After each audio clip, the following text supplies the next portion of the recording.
Happy Monday! I apologize for my appearance today. Actually, no, I don't. I really don't care. But I'm just letting you know why I look like this. Um, I have a respiratory infection I've been fighting since last week. So it's been lots of fun. And I debated whether or not I should put some makeup on for you so I didn't look like death. And I thought, you know what? I really don't care.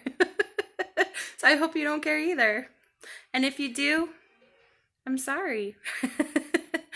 Anyway, today I have a few things that I wanted to discuss and talk about.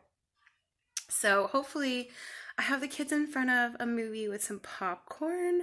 So hopefully, they will stay over there while I talk to you. I don't know. I guess we'll find out, huh?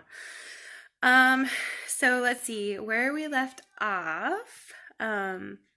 I was just kind of telling you how I was feeling, that I was feeling really tired and really sick. So it's kind of hard to deduce this week because of my respiratory infection. Sorry, I'm gonna be catching my breath because the infection is currently in my lungs and it has moved up to my sinuses, which is so weird. Usually when I get a sinus infection or a respiratory infection, it starts in my sinuses and then works down to my lungs. Well, this time it started in my lungs and then it kind of moved up into my sinuses, which I've never had that happen before. I'm almost wondering if I breathed in this way, the infection. Anyway, I just thought that was interesting. Random side note. Anyway, so besides the infection, I wanted to talk to you about what's been going on with my cycle and also what I noticed this week, which has completely dumbfounded me. So we'll discuss that. So first of all, last time I talked to you, I thought that I might have ovulated, and I'm thinking I actually did, because today is day 11 of consistent high temperatures. Woo! Let's just take a moment of silence here for gratitude and for happiness that I didn't have to take Clomid to make it happen. Like, it just happened, and I really think that being on medication for my high insulin really, really helped, and that's probably what did it for me. So, yay! Yeah, it just makes me happy. Woohoo! So I've been flooded with progesterone this last week. So as far as like being irritable and grumpy from like estrogen symptoms, I haven't been feeling that. I have not felt irritable. I've been kind of calm actually with my mood, which is so refreshing. I felt more like myself in terms of my mind. So I felt more comfortable in my mind. Does that make sense? Because the higher the estrogen was getting, the more crazy it was making me feel. So yay, that's improvement. That's good. Sorry about my lungs, guys.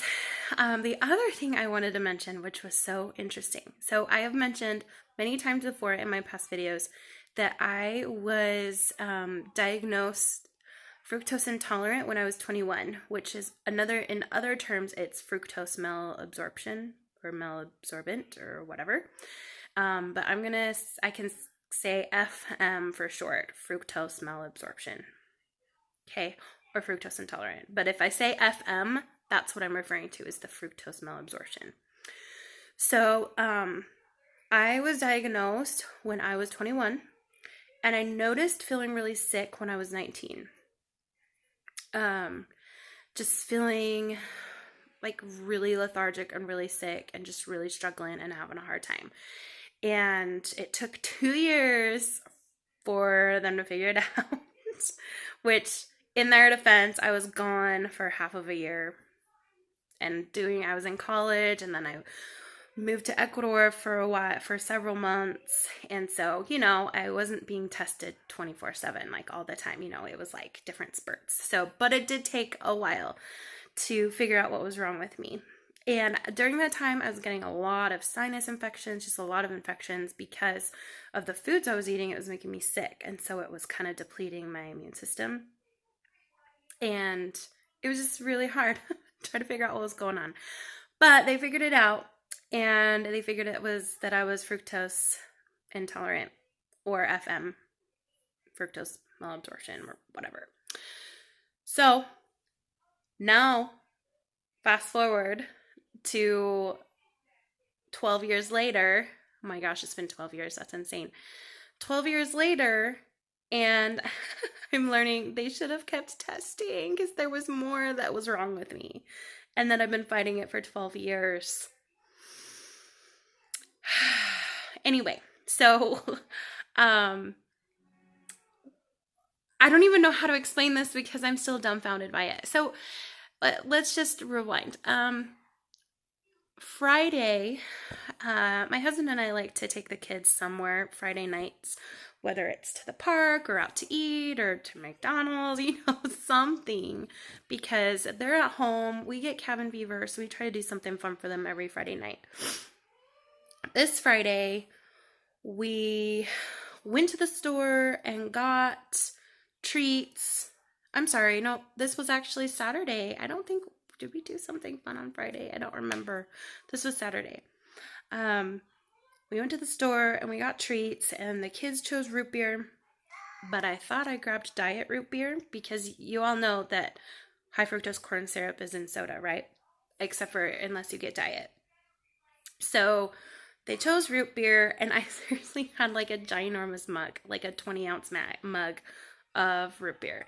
And I was like chugging it, thinking like, wow, this diet root beer is amazing. It is so good. So I wasn't even like thinking in my mind like, hey, this tastes really sugary. I'm just used to diet things. So I'm like, wow, why does this taste so good? Anyway, I chugged that whole thing down, and it didn't register in my mind. Oh, wait a minute. We should double check to see if that was a diet root beer or not. So my husband was in the kitchen, and I'm like, babe, will you double check that root beer and make sure it was diet? And he looked at it and he's like, oh no, you're gonna be so sick. Now, mind you, if I drink one gulp of like Coke or something, my husband's a Coke fanatic. If I accidentally like took a gulp of his, I usually can tell right away. I'm like, nope, my body rejects it, and my body's like, nope, I don't want that. And instead, I had no idea. Oh, and it usually makes me very, very sick, right? Like very, very sick, where I will bloat out so it looks like I'm like 6 months pregnant. I will have super sharp pains in my tummy, like pins and needles, and then I'd be sick in the bathroom. And you guys don't need that detail. And I'd be super miserable from one gulp, okay? And I drank about 20 ounces of this thing, and I thought, oh my gosh, why did I not notice right away? Usually I take the first drink and then my body rejects it, like it makes me gag because it's been 12 years since I've been avoiding fructose, right? So my body knows, like if I introduce it to my body's like, nope, I can't have that. My body has been trained. And it wasn't cluing me in that it was going to make me sick. And so I'm like, oh no, I'm going to be so sick. And I'm waiting, I'm feeling around in my tummy, and I'm like, it doesn't hurt. It's not bloating. It's normal. Nothing's happening. And so I just got the kids down for their nap, and I thought, this is interesting. I'm going to lay down and see if, I can't get ahead of it, right? And I laid down, and I was thinking as I actually fell asleep because I wasn't in any pain. And I was thinking to myself, what is going on? But I'm like, I'm going to go to sleep because I'm going to be in pain here pretty quick. I woke up, nothing. This was like 2 hours later, still nothing. My tummy didn't hurt. I didn't feel sick. Usually like my skin hurts like really bad. And I just have so much pain. I'm going to pause because I need to cough. There we go. I just figured out that I can pause and restart the videos. Duh. Anyway, So, long story short, I didn't feel sick and it never came. Nothing happened. Nothing happened. And then I got thinking, why did nothing happen? For the last 14 years, I've been sick if I eat high doses of fructose, which in liquid form is always the worst. So then I got thinking, I'm going to do some research. My pillows that my hand is propped up on are falling. So then I thought, I'm going to do some research. So I researched and researched and researched. Couldn't find much. And then I came across an article where this has been 10 minutes, so I'm going to try to talk a little faster. So I came across this article where they found a correlation between FM, fructose malabsorption, and insulin-resistant disorders. And hyperinsulinemia was listed as one of them, that there could be a correlation between the two. And I read that article and I reread that article. It was actually a research paper, which is really long and it's kind of hard to understand. But, you know, I did psychology as my major, so I am very well aware of reading research papers. And I'm just like, my mind is blown. So, in short, they are finding a correlation between FM and insulin-resistant disorders.